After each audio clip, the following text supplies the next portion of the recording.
It's K-Drama Fanatics here and welcome back to my channel. The episode 3 begins with Lee Ji-han at their company office. The workers are congratulating him on one of his new achievements at work. However, he is extremely anxious about how he intentionally provoked Na Ah-jung to say yes to his brother's marriage proposal. At Na Ah-jung's place, her family celebrating as they think Na Ah-jung still has the opportunity to work in a comparatively better role in a drama. But they are unaware of the fact that she has already quit the drama. Lee Do-han and Na Ah-jung having a serious conversation. Do-han wondered why Ah-jung changed her mind about their deal to get married. However, Na Ah-jung tells him that she is ready for the contract marriage.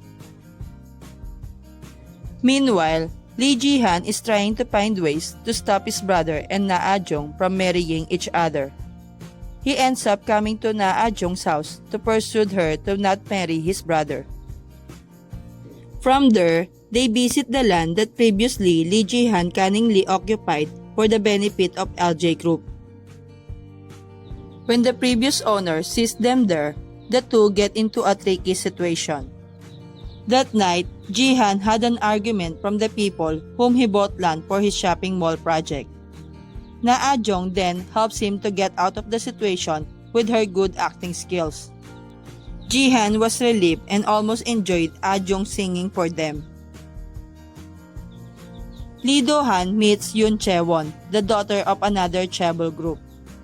Lee Do-han has previously learned from his stepsister-in-law that Yoon Chae-won may be romantically interested in his brother Lee Ji-han.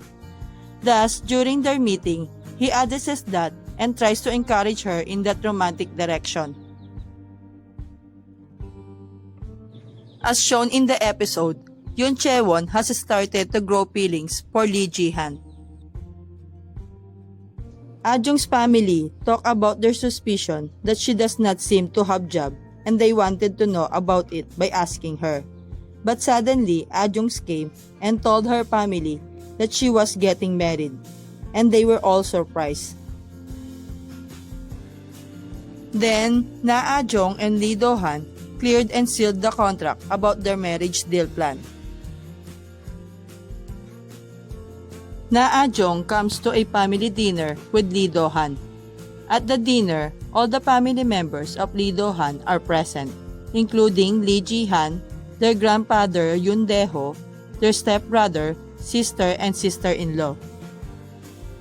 Na Ah-jung tries different tricks so that Lee Do-han's grandfather does not approve of their marriage.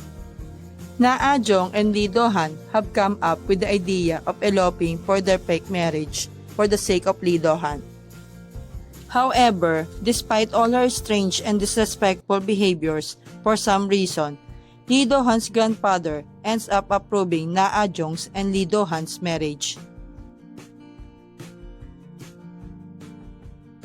Thus, Lee Ji-han becomes desperate to find a way to ruin it.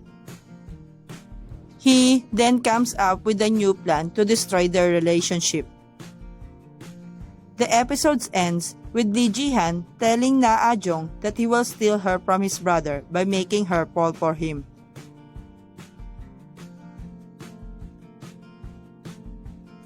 Thank you for watching.